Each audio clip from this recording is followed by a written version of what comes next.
Olá, meus amores! Tia Lorena mais uma vez gravando uma aula de história, né?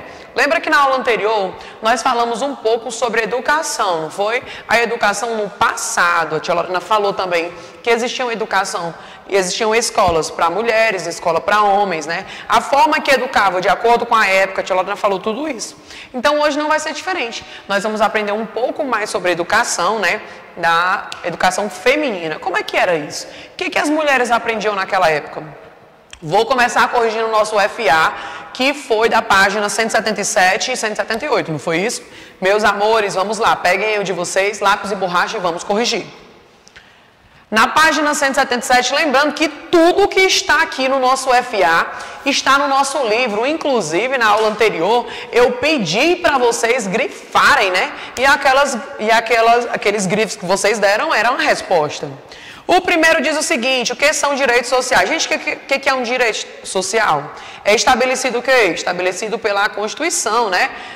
Aos cidadãos do Estado, que garante a qualidade de vida e a dignidade das pessoas. Cite 3 direitos sociais, ó, não vou estar aqui escrevendo, mas eu vou estar colocando lá no nosso grupo. Cite 3 direitos sociais da Constituição brasileira. São 3: educação, saúde e trabalho. Aí a outra pergunta como? Por que a educação é considerada um direito social? Gente, por quê? Porque promove a cidadania, né? O respeito ao próximo. Número 4, as escolas foram sempre iguais às de hoje? Justifique sua resposta. Claro que não, né? Os conteúdos estudados, eles eram relacionados à necessidade da época. Eu já falei isso para vocês.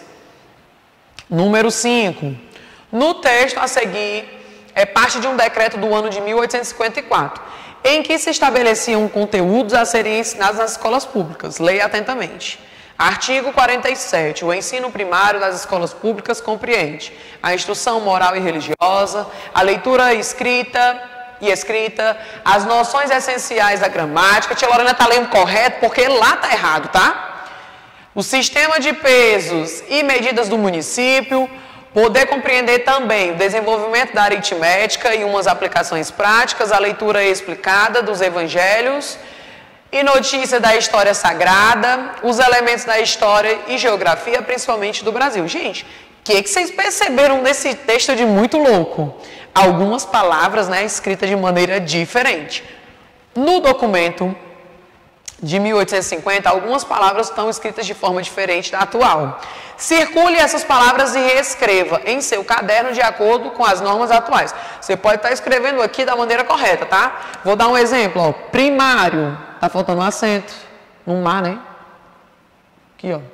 Públicas, compreende, que mais? Instrução, escrita, essenciais, gramática, princípios, olha os acentos. Aritmética, para quem não sabe, gente, matemática, tá? Sistema com Y. Município, tá faltando acento. Pode, né? Poder aqui. Compreender, também tá faltando acento. Desenvolvimento, aritmética de novo. Aplicações práticas, tá faltando acento.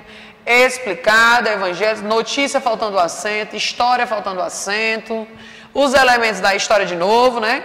Geografia, olha a geografia, principalmente do Brasil. Então, vocês viram aí muitas palavras escritas de maneiras loucas, né? Com H, Y, onde não tem.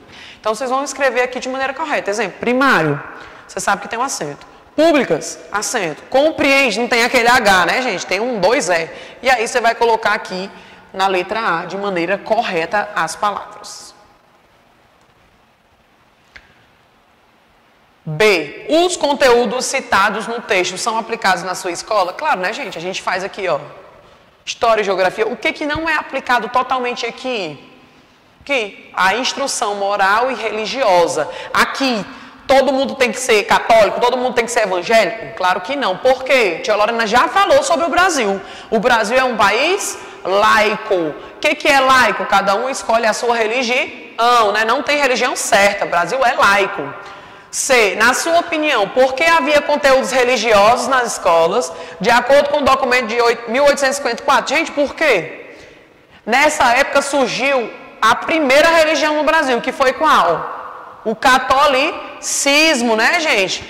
Para quem não sabe, o catolicismo era a religião oficial do Império do Brasil. Então ela ficou pendente aí desde 1854.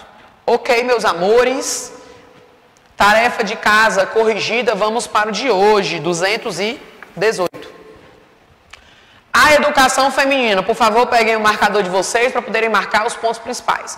Atualmente, de acordo com a lei, todas as crianças devem frequentar a escola, mas nem sempre foi assim. Como você estudou por muito tempo, as escolas eram voltadas apenas para a formação de meninos. Passem um traço nisso aí, gente, que é super interessante. Se eu perguntar isso aí em uma atividade ou em uma prova, você vai saber que antigamente, né, as escolas eram voltadas apenas para os meninos. Isso se dava porque, olha o porquê, gente.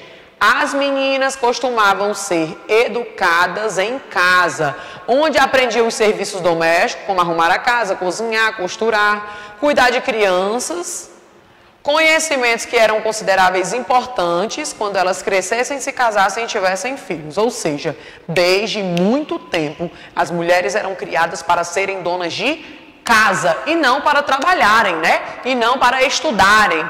Então, tudo e todo esse conhecimento aprendi em casa, não precisava ir para a escola. E os meninos iam para a escola para quê, tia Lorena? Para aprender, para terem um trabalho melhor, né? Poderem sustentar suas esposas, tá bom? No início da República, em 1889, foram criadas, olha agora, escolas voltadas à educação de meninas, nas quais aprendiam a ler, escrever, abordar e administrar o lar. Gente, era tão legal, se vocês pesquisarem, vocês vão encontrar. As escolas, um período elas estudavam e no outro período elas aprendiam a abordar, né, a administrar algo, era muito legal, muito legal. Muitas delas, de origem mais simples, acabavam abandonando os estudos logo após aprenderem a ler e escrever. Elas deixavam de ir à escola, olha por que elas deixavam? Para cuidar da casa, dos irmãos mais novos, enquanto os pais trabalhavam. Os meninos de famílias mais pobres começavam a trabalhar muito cedo e muitos não frequentavam a escola e não eram alfabetizados. Frequentar a escola e se manter nela era mais comum entre as famílias abastadas. Tia Lorena, o que é isso? Vou já falar sobre isso. Nessas famílias, as crianças não precisavam trabalhar desde cedo, então podiam ir à escola. Olha o que é abastado, que tem condições materiais, bens ou dinheiro, ou seja, famílias que tinham condições e não precisavam necessariamente trabalhar para sobreviver, ok? Com a lupa na mão, olha aqui, o que vocês vão fazer, né? No início da República Brasileira, a educação das meninas era voltada para o trabalho do lar. Atualmente existe alguma diferenciação entre os conteúdos estudados por meninos e meninas? Por quê? Existia ou não, gente? Claro que existia, mas por que existia? Porque as meninas aprendiam como, né, ser uma dona de casa, já os meninos não, era como trabalhar. Então essa era a diferença.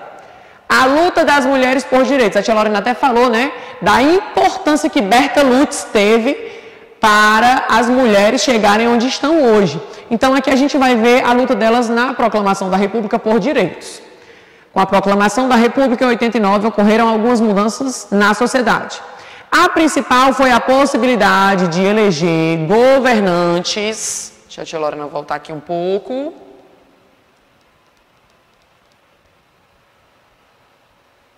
Deixa eu voltar aqui um pouquinho, pronto. A principal foi a possibilidade de eleger governantes por meio do voto dos eleitores.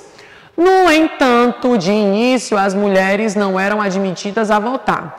Insatisfeitas, algumas mulheres passaram a escrever cartas para jornais, artigos em revistas, para mulheres e a participar de programas de rádio, exigindo o direito de voto. Então aqui, gente, eles já lutavam pelo um direito na política, né? E nem opinar elas podiam.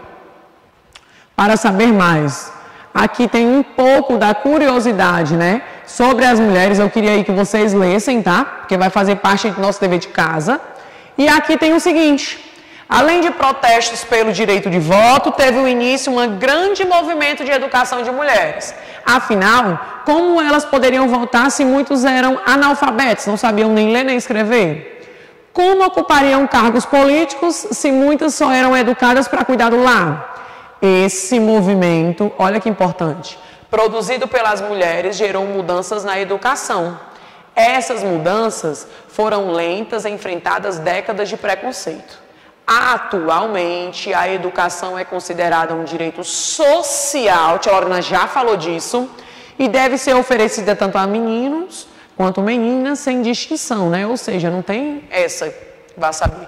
E olha aqui a nossa advogada e bióloga Berta Lutz, né, que lutou sobre a educação das mulheres. Vocês até fizeram uma pesquisa sobre ela. E aqui distinção, vocês já sabem que é diferenciação, né? Página 220. Agora aqui eu tenho um pouquinho falando sobre a Helena Martins de Araújo, né? Estou falando aqui um pouquinho sobre ela e através desse texto eu vou responder essas perguntinhas aqui, colocando em prática o que eu aprendi sobre a mulher. Lembrem-se, Berta Lutz lutou pelo direito da mulher aí no meio político, ok? Fácil ou não é fácil, gente? Facílimo. Nossa aula de história vai se encerrar por aqui, né? Tia Lorena já falou um pouco sobre como era a educação das mulheres naquela época, né? Relembrando, educação das mulheres era a mesma dos homens? Não. Por que não era, né? Porque as mulheres eram preparadas para cuidar do lar, para ser dona de casa. Já os homens não. Então tinha essa distinção e graças a Deus, né, que isso não existe mais, né, gente? Se existir, porque querem. Que as mulheres também sim têm direito na sociedade. Nós podemos trabalhar, ganhar o nosso dinheiro e se impor, não é isso? Então, meus amores, essa foi nossa aula de história. Espero que você tenha gostado. Façam uma atividade, conto com vocês, tá? E a gente se encontra na próxima aula.